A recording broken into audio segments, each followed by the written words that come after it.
All right.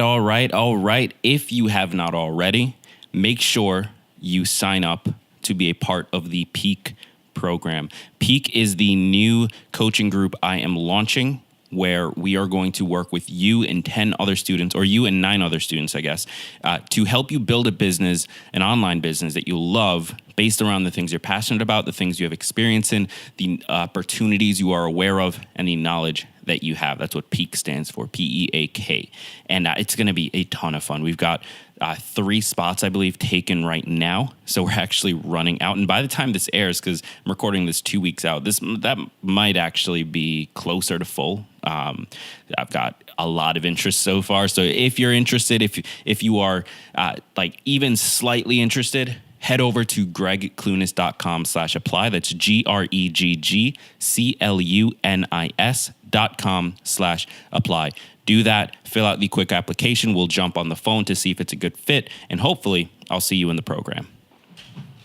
In this episode, I sit down with 3 of the top community members from June to talk about the projects they're working on, what they're most excited about, and their personal tiny leaps.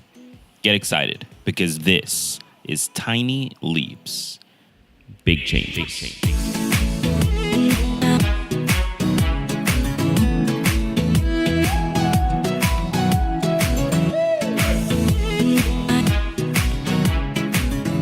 Welcome to another episode of Tiny Leaps, Big Changes, where I share simple strategies you can use to get more out of your life. My name is GREGG CLUNIS, and in this episode, I'm doing something a little different, something I want to test out.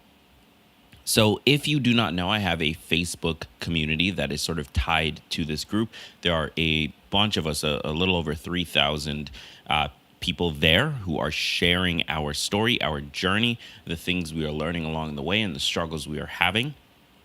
And if you want to join that, head over to Facebook and do a quick search for Tiny Leaps, Big Changes. Join the group. With that said, back in June, I announced an interesting contest where the top 3 most engaged people from that month, from June, would be invited on the show to talk about themselves, what it is they're into, what they are working on, what matters to them. And I'll be honest, it was more of just an experiment. I wanted to see if there's some way that I could start to highlight you guys, the community, the Leapsters, the people who are showing up every day and trying to change their lives. And it was a ton of fun. The results were amazing. First of all, the 3 conversations you're about to listen to are with some incredible people who are trying to do incredible things.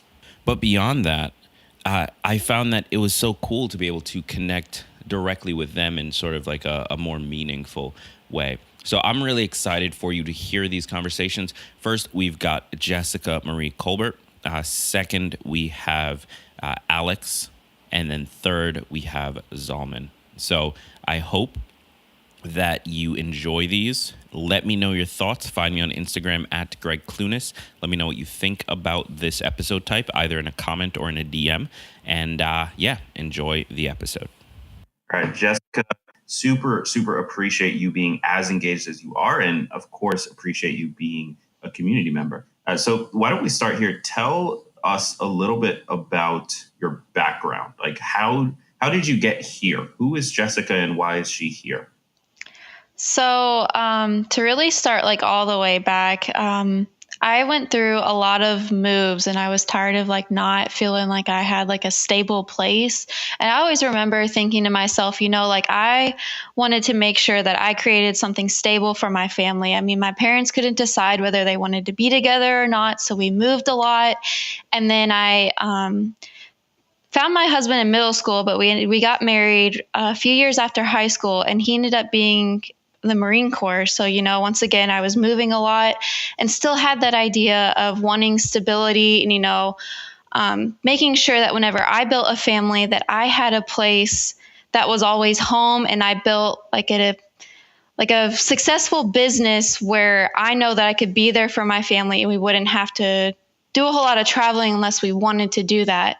So whenever I found this opportunity of coaching, it really hit like all of my needs. I wanted to focus on my health because I've also struggled a lot with health. I was always kind of like the friend in the group that was a little chubbier, couldn't really share my clothes with my friends, which I always wanted to do. And also like empowering myself and other people has always been a huge thing. And so this opportunity really pushed me to find some good ways of personal development. And that's whenever I plugged into your community. And I've been a part of this community, I believe, for about 3 years now. And it has been my absolute favorite podcast, my favorite go-to when I need a little pick me up. And it's really helped me, build my confidence. And I really, truly believe that it's helped me really strive in my line of work. Yeah, I mean, I appreciate that for sure. So let's back up quickly. You mentioned coaching. So tell us a little bit about that. What is it that you do? So I am a health and wellness coach, and what I do is I host monthly groups. Right now, I'm specializing in simplifying your life and your health.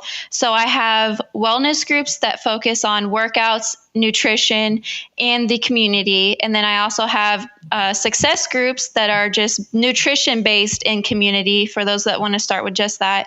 Then I also have coach mentorships where I teach others how to build a thriving business around health and wellness and possibly get to financial freedom for their family as well. Got it. And how did you get started in that?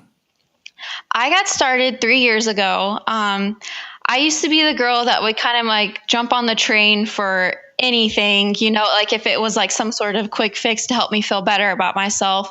But whenever I found this, I realized that it was really, truly sustainable. I tried out the programs, which they're all at home programs. So I got to work out from home. And I found that there was an opportunity with this to build a business. And, I had a lot of different jobs that I wasn't really passionate about. So to be a part of this community and feel passionate about it was really huge for me. So I decided to join my friend and try out this coaching thing. And for a long time, I used it more as a hobby to keep myself in check. But now I've really found freedom for my family. And I'm just trying to help others find that happiness and that passion like I did. That makes a ton of sense. And I actually find that a lot of people who end up going the coaching route around something that they have experience in or knowledge in or experts in, that ends up being sort of the underlying goal all the time, is trying to help others find that same success that you've been fortunate to experience. So I'd love to hear from you, and we'll dive into some of the specifics of like the health and wellness and fitness side of your journey in a second. But I know there are a lot of people listening to this show who do have a skill and do have an experience and do have a unique perspective on the world and want to start to share that and talk about that with the world. And whether that comes in the form of a coaching option or as a blog post or a podcast, like how can they start to navigate this process of like feeling comfortable putting themselves out and sharing that with the world? And how did you do it? Well, to be honest, at first, I was not comfortable at all. I'm a total introvert, but I just kind of realized that, my story. So the way I look at it is there's always going to be someone out there in the world that's going to wonder what it's like to have a friend like you, no matter what you're like, your personality and everything. There's always someone out there that is wondering what it's like to have a friend like you. So if you're willing to share your journey, there's going to be someone out there that is listening to your story and saying, oh my gosh, me too. Oh, wow, she went through that too. And the biggest thing for me that I've had set in my mind too is if I have the artist's ambition, but the engineer mindset, then I'm going to be successful. How do you develop that? So like with the artist's ambition, you're real excited about this and you're going to go all in no matter what happens. But also like with the engineer mindset, you're still you have a plan, you have some sort of steps to take to make sure that you're not just, going a little crazy like, hey, I'm going to do this and I don't know where it's going to take me. You're kind of like putting a plan together as to where you want to go, but like still having that exciting ambition that anything is possible. Got it. And Is that something, this sounds so similar to me, because I listening to you say it, I realize that's exactly what I have, is sort of this like split between um, wanting to make and loving the systems and process behind it. Um, but for someone who maybe doesn't naturally have that, do you have any advice for how we can start to incorporate the other side, whether we're more artist and less engineer, or more engineer, more artist, less artist? Yes, for sure. Because I mean, I didn't have it in the very beginning. I didn't really know what I was doing. But the biggest thing for me, I truly believe, is personal development. So I try to always be reading some sort of personal development in book form, but I also always listen to podcasts whenever I'm doing something. So with this podcast, I've listened to this for 3 years now, and it's been absolutely one of my favorites.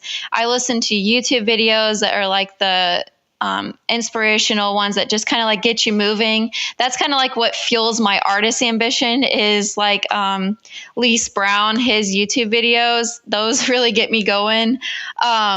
But also personal development that like focuses on like maybe things that I'm struggling with. Like right now I'm reading a book about procrastinating, because I am like the world's worst procrastinator with some things. So I really believe that that will help you build the momentum to get to where you can share your story and not worry about it so much. So, Jessica, this has been uh, such an awesome conversation. I really appreciate you spending some time here. Uh, where can people connect with you?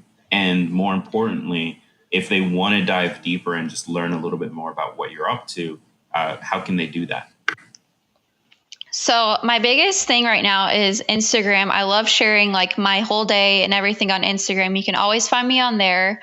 I also have a link in my bio on my Instagram to email me or fill out any sort of survey that you want. I offer customized health assessments. I offer consideration to be a part of my coach mentorship groups, but also I'm on Facebook, and you can just straight out email me if you'd like to too.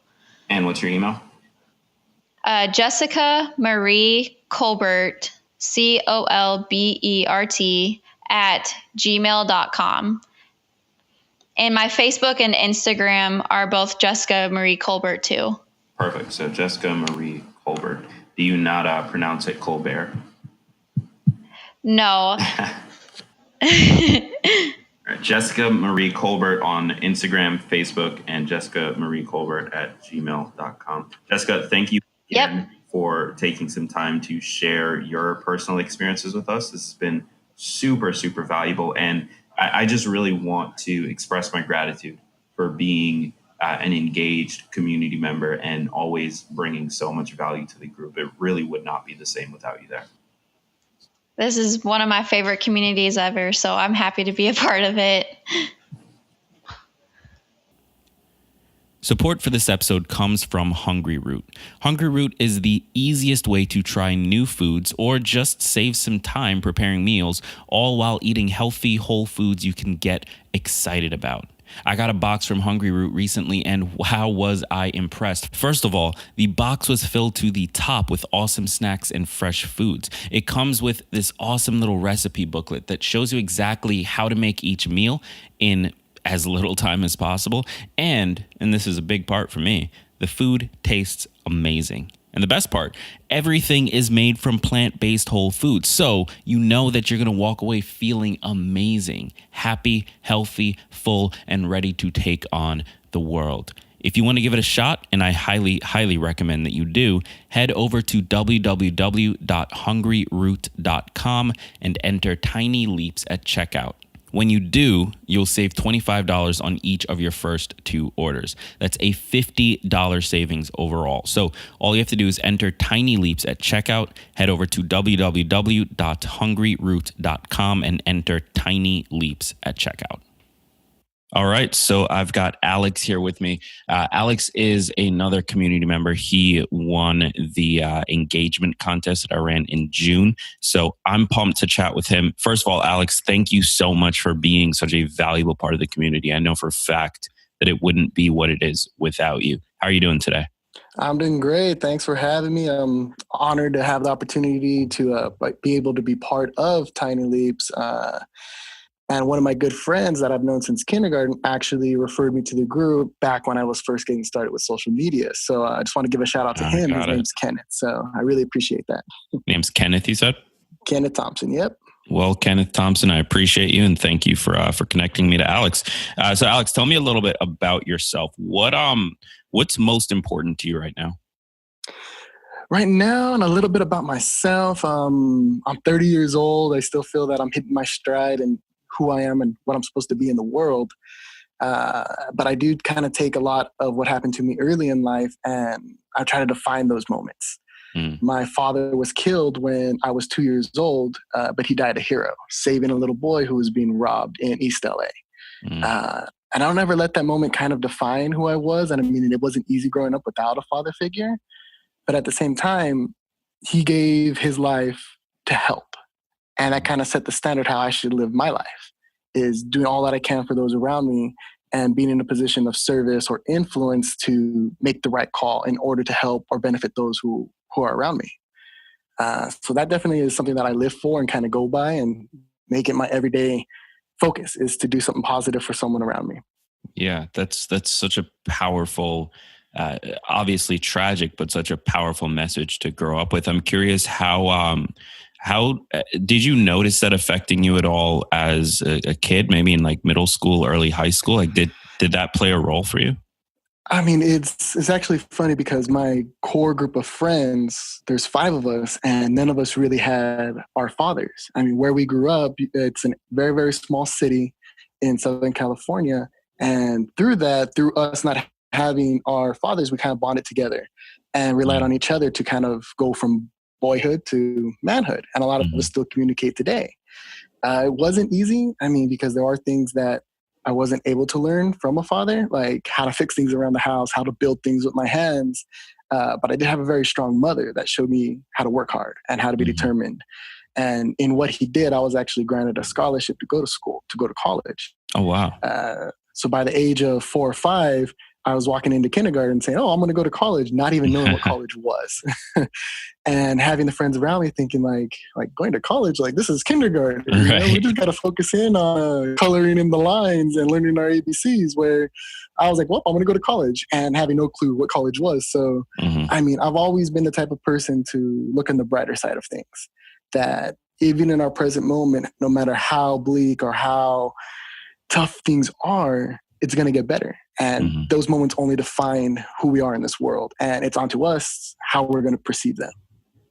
Yeah, absolutely. And I mean, I love the idea of you as this little kid in kindergarten, already know that you're going to college. Like that's not going to be a concern, when for so many people, and especially people of color, like that is sort of the big question hanging over their head their entire lives. And so they get to this point where I'm assuming for you, and correct me if I'm wrong, but I'm assuming it almost created an expectation of yourself to do better and to push further, because there was never that limitation there. Would you say that that's accurate? Definitely so. But like those around me really pushed me, because by nature, I'm not going to lie, I'm not going to front, I'm a lazy person. You and me both, man. Having those around me, especially my wife at the time when we were dating, when I finished my bachelor's, she kind of looked at me and said, oh, so you're going to go for your master's? And I was like, wait, I just finished this. Like, can I just relish in this moment? And same thing growing up. You got to go, man. No, like, yeah, it's like, no, you got to, like, those around me pushed me. And growing up, that influence was my mother, where if I wasn't doing good in school, it was kind of that sitting down moment where she would tell me, like, you're going to waste the opportunity of going to college because you're not getting serious now in middle school or in elementary school. So, and it really hit hard when I started high school, knowing that my choices now do affect my future for the next 10, 15, 20 years in what I'm doing as a teenager. But always just having people that would push me. I mean, our small family, it was my mom, my older brother, my younger brother, and my grandmother.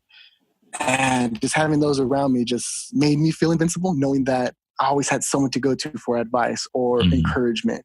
And I know there's a lot of people out in the world that don't necessarily have that. And so kind of adopting that mantra of that person looking at you in the back of the mirror, that's the only person you really need to survive. And having those other people around you, it's just that added perk. Yeah, it's a bonus. It's a bonus. It definitely is. Absolutely amazing, man. Tell me a little bit about your current project. So you are taking this event that both simultaneously did not define you in the way that it maybe would have a lot of other people, but also drove you and supported you throughout your life. And you're turning that into My First Hero. Tell me a little bit about that. Yeah, so My First Hero, it is a Facebook page that I started almost about a year ago. Mind you, I didn't have any social networking skills. I was not connected to Facebook or any social media, but I knew that I had this in me to kind of share this story of anyone can be a hero at any moment. And you're not going to know when you're called, or you might not even feel that you're the one to be that hero. But when you're in that moment, it's your turn. You're up. You're going to save the day, even if it costs you your own life. And no one necessarily wants to die.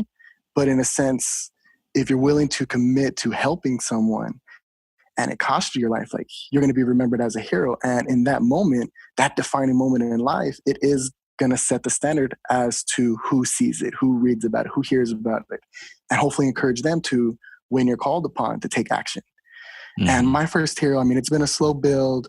It's more so kind of sharing on my father's anniversary of when he died, just his story, and letting people know that not to forget that moment, and to remind me that there's a standard at which I need to live my life. I can't waste it, because life is precious. Got it. Life is precious. Absolutely. It is. I mean, at the end of the day, it's the only thing we really have. Like, forget the things, forget the people in relationships. The only thing that you are guaranteed right now is the life that you have. And until that ends, that is the one thing you can always count on having. Definitely. Tell me a little. So did you end up completing your master's? Yeah, so I actually finished my master's. I got a master's in special education with an emphasis in autism. I mean, when I was 15 years old, I knew exactly what I wanted to be. Mm-hmm. And it's working with children with autism, particularly going into the home and working in an environment that's comfortable and suitable for them, because having something like autism, being out in the world, it's a very big and scary place.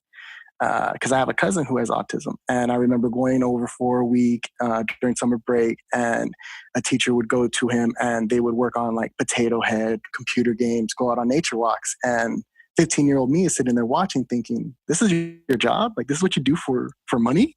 I want that. And so at age 15, I knew, and I asked him, like, what do I have to do to achieve this? And he says, well, I got a bachelor's in psychology. Mind you, 15 years old, I had no idea what psychology was. But hey, once again, it reminded me of my 4-year-old self. Well, I'm going to go to college to get a degree in psychology. Not even understanding what it was, but knowing that this is what I wanted to do with my life. So after, I always worked around children in some capacity. So about 8 years ago, I've actually gotten to the field of being a home visitor, working with families and children with special needs, and taking that journey with the families and seeing that, okay, what's going on around your life right now? It is terrible. It is awful. But that's not going to stop us from progressing. And just being a motivator for the family and for the child, and giving the family the techniques and strategies to help their child progress to be a functional person in society, like, that was really driving me. So by age 22, I literally had my dream job. I was in a great place in life. And just knowing that by the grace of God and my faith and my push and my drive, I was able to achieve everything that I wanted to. It may not have made me rich or famous, but I was living the best life that I wanted to live. And it's real humbling to go in and kind of see genuine struggle, real struggle, because as a parent, there's nothing you can do, even though you want to wish, fixing every problem that your child's going to have. And seeing that the hopelessness that these families are going through, and knowing that I have to be the best person that I can be, especially in my craft, to help them see that there's so much more hope out there. It's not easy. Anything we're doing is going to be hard work, and there's going to be trials and tests, and just kind of walking families through that journey. That experience that I've had, it was amazing. And I came to a crossroads about a year ago, not saying that I've reached the pinnacle of what I could have become, but knowing that if I wanted to enhance my personal skills, my professional life will have to change. So taking on something completely different, taking a role that I didn't want to become, but knowing that if I wanted to become better and have a greater influence, I needed to work on the skills that I'm not particularly strong on. Mm-hmm. So I had a career change, staying within the same field of working with children with special needs, but taking more of an administration approach, looking at, okay, how can the services be improved? How Right. can my abilities to connect the need with those who need it? Right. And working on those organizational skills, because if you ask my wife, I am one of the most disorganized people in the world. It's chaos, but I know where everything's at, and I know when to Right. access it when I But need it. you have the vision, and I have it. Mhm. that's largely the most important piece of the puzzle. Organization can come, operations and systems can be learned, but if you can't see how something can be better, then that's that. It stays where it is. And it sounds to me like you're really putting yourself into a position to be the first hero for some of the children that you're working with. So, I mean, I'm so freaking pumped to hear the direction that you're taking this, and especially hearing that you recognize that you can have a bigger impact by fixing the system rather than working one to one. Absolutely love that. Tell us a little bit about how we can connect with you and how we can learn more about My First Hero. So just on Facebook, if you Google My First Hero, the picture on the page is just the drawing that I created. And I do post weekly. I'm trying to post daily. And there's a project that I'm working on to kind of enhance the interactions. And kind of like my next project is helping teenagers and youth find their inner hero or work on the skills of leadership and character that's only going to help them after high school.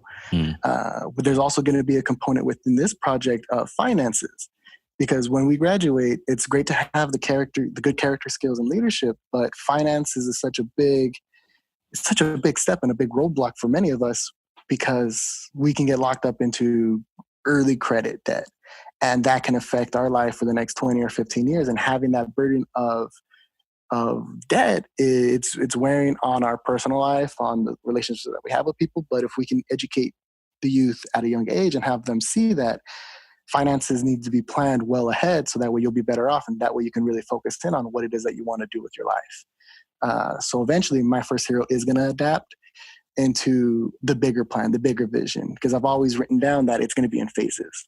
Phase one is sharing the story. Phase two is creating influence. Phase three is having those people that I've influence others, because that's how you create change. Mm-hmm. Absolutely love that, man. Love the vision. Love what you're trying to do. This has been such a cool conversation, and I'm pumped to see where you go. If at any point as you're building this, if there's anything I can do, or if there's anything the Leapsters and the community can do, definitely do not hesitate to reach out. And for those of you listening, definitely connect with him. Go on Facebook, search My First Hero, and just see what he's up to. See what you can do to add value to the conversation, because this is such an interesting and unique problem to solve, but it is a problem nonetheless, and it needs to be solved. Alex, thank you so much for taking the time. I appreciate it. Thank you for the opportunity. Thank you for the platform. And definitely, hopefully our roads will continue to cross and intersect, and let's just make this world a better place. 100%, man. All right, you take it easy. All right, I'm here with Zalman. He is the third most active community member from June.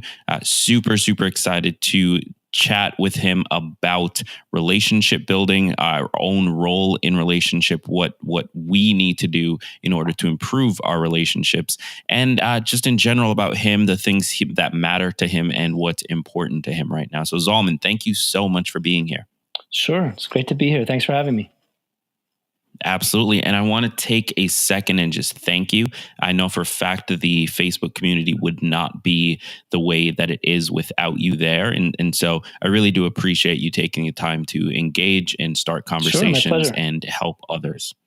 So let's start here. What would you say is the most important thing to you right now? The most important thing to me right now is my mission, what I'm here in the world to do, which is getting out there and helping people heal, grow, improve their lives through their relationships, which comes back to them healing themselves, their own personal growth. And so I've been working as a therapist one-on-one, and I got it, what I've come to understand and discover, and the materials and knowledge and experience I put together, I got to get it out. And so that's what I'm working on right now. That makes sense. So how long have you been a therapist? I'm in practice now 10 years. Okay. And primarily working on relationship issues, or? Working on a lot of things. I mean, I come from also a Jewish mystical background, so I have that kind of knowledge base, which is very psychological. And at the same time, really the gamut, but there's always relationships is at the core. You know, people with depression, anxiety, marital issues, help with parenting, struggling teenagers. And what happens is the more that I start to work with people, and in anything, the more we do something, the more we start to see patterns, the more we start to see repeating things and what needs to be focused on and how we could be of help to other people, kind of cut through the static. Yeah, that makes a ton of sense. So in your work and with the people that you've worked with, what would you say are some of like the biggest patterns you've noticed that lead to somebody ending up to in your office, coming to you for help? Well, there's actually 11 patterns. You know, I discovered that something, my whole life has been a whole discovery of if 1 and 1 doesn't equal 2, there's something else going on. And so as I was having clients that were just not responding to talk therapy, like you could present logically that they're an amazing person, but they're convinced they're defective. And there's 11 different formats of this. I'm deeply holding on to some false belief of myself, and then that impacts negatively everything else I'm dealing with. And so I found for myself personally a system that said, you know, just focusing on our thinking and challenging thoughts isn't enough. We've got to look in the past. How did I become this way? How did I get this sense of self? And so I love the ideas. I adapted them. I started using them with clients and really developing it. And I've blown it up into workbooks now. But there's 11 different patterns, but it's the same idea, which is, you know, the pattern, which is that I picked up certain messages about who I am based upon the experiences I had growing up, and I carry those. I hold on to them. They're deeply connected to home, nurturing, what I think is loving. And that sense of self is kind of like a set of glasses that distort things. And then as I now try to interact with people, it's getting in the way. Like, for example, people will often either be attracted to certain people as friends or partners, or will sabotage the relationship in order to make it feel similar to the way they felt in the past, just simply because it's familiar. And so that's really what I was discovering after years of working with people. Interesting. And so this core pattern of throughout my life, I've picked up these messages, and that started to slowly sort of define how I view myself. Right. What would be your advice for starting to rewire that? Well, I mean, a person could either just contemplate it themselves. You know, I tell people, you know, what are you feeling now? What are the dynamics? You know, like there's a lot of abandonment people feel. Let's say, you know, I feel this person is going to leave me, and it's like, well, is there a time you could think of in the past when you felt that way? And people start to make that connection between feelings I'm having a lot in the present and a childhood memory, several memories, a sense I had of the home I grew up in. It's not about blaming parents or anything, but it's about using the wealth of experience I have in the past in order to guide and direct my present. And so that's kind of a off the cuff way that people can start to see, hey, there's something really going on over here of you know, past and present. But beyond that, I give people a free assessment. And then I have workbooks for each of the particular patterns that people can get through, or it becomes part of the coaching work that I do. You know, they have a bad day, we talk about that, or they're moving their way through those patterns, which is about more formally exploring how did I get to think of myself in this way? How is it manifesting in relationships? How can I begin to change that, work through it and break it, and then start to form new habits? And that new habit forming process goes so much better. So many of the great ideas out there for changing our relationships get impeded by the fact that I've got this dug in pattern. But when it's broken, some of that stuff really flows. Would you say that it's largely about sort of engaging in deep thought around that specific thing? Yeah, I mean, I'm big into this idea called thinkitation, you know, using my mind. This whole process is very much about taking back my mind. You know, it really bothers me that we learn math and science, but we never really learn life skills. One of which is like, hey, it's my brain, I'm going to use it.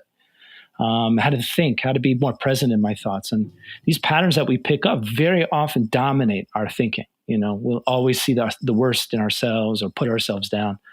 And so yes, contemplation is part of it. And a lot of times people just need to be aware that there's such a thing. There's a me underneath all this pattern kind of noise. And to begin to get aware of it and contemplate it, or I'll have people pick apart a time where they overreacted and were triggered, because it's normal to react to something someone does, but that overreaction.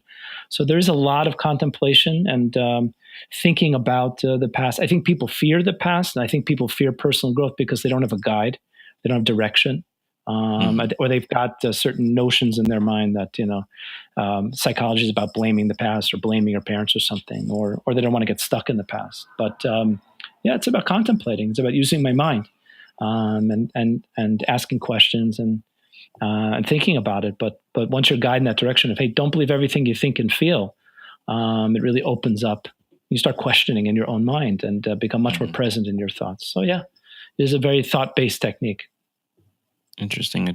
Tell me a little bit about your community, your Facebook group, and it's called Relationship Masters. Relationship Masters, yeah. Stop attracting the wrong people. I decided that I wanted to learn more marketing. I want to take the skills I've learned, the people skills, and learn. I've consumed a tremendous amount. I think that's how I found you, was just other groups and other people out there and marketing ideas. And so the group itself was about, finally understanding that people will say their issue is X when really it's Y. And so I called the group One Thing and I switched it to Relationship Masters. And what we've been able to create is something awesome. It borrows a lot from the group therapy experiences I have of how to create a certain sense of trust, which is kind of rare social media, and help people feel comfortable to talk more personally.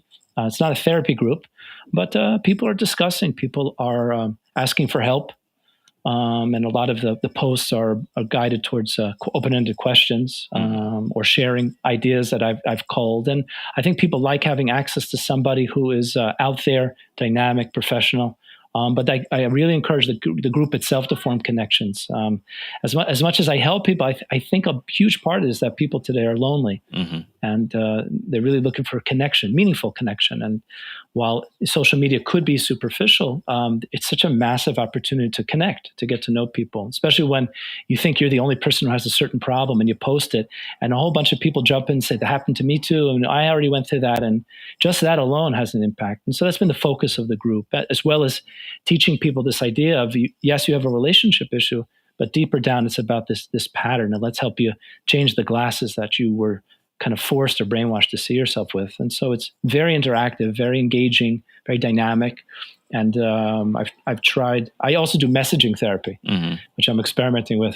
About 2 or 3 years, I used to work for a company called Talkspace, but it's people write, I know Talkspace, and I sign in once a day. I don't work for them anymore, but I use Telegram Messenger. It's encrypted, and people write, and I sign in once a day and respond. That whole dynamic of responding and seeing people's thought processes in the words, and I try to respond to as many of the comments as I possibly can.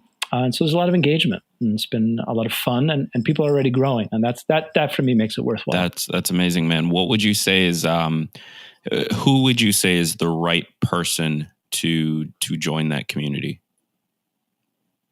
And anybody struggling with relationships, and I keep dating the same person, or keep having the same thing, the same friends, is the same issue with friends. When it's happening, and it's not just dating. When we say relationships, there's a lot of relationships, family, friends, colleagues. But a person is saying, what's going on here that it's getting stuck in the same cycle. We're for you. Perfect. So then. The group name is Relationship Masters. If you guys are interested, head over to Facebook, do a quick search, Relationship Masters. Do you have a URL for it? There's bit.ly, bit.ly/Relationship Masters. Okay. That'll get you right to the group. Perfect. And I'll make sure. And if not, you can go to my website, zalmannelson.com, and then from there, ZALMANNELSON.com. And from there, there's also links to the group. Perfect.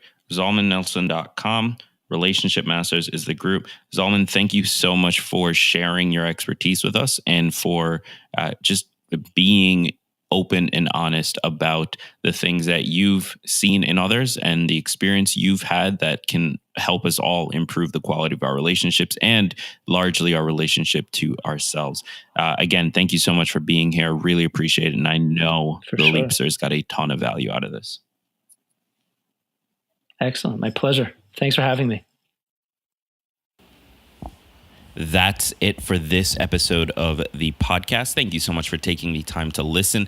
Listen, if you haven't already, we are running up on the final days of promotion for my new group coaching program called Peak, where I'm going to help you build a business online from the things you care about. So if that sounds interesting to you, if it sounds like something you want to learn more about, head over to greggclunis.com/apply. That's greggclunis.com/apply. Head over there and fill out the quick application. That'll give me all the info I need, and we'll see whether or not it's a good fit. So greggclunis.com/apply. Thank you so much for listening. I've been Gregg Clunis, and remember that all big changes come from the tiny leaps you take every day.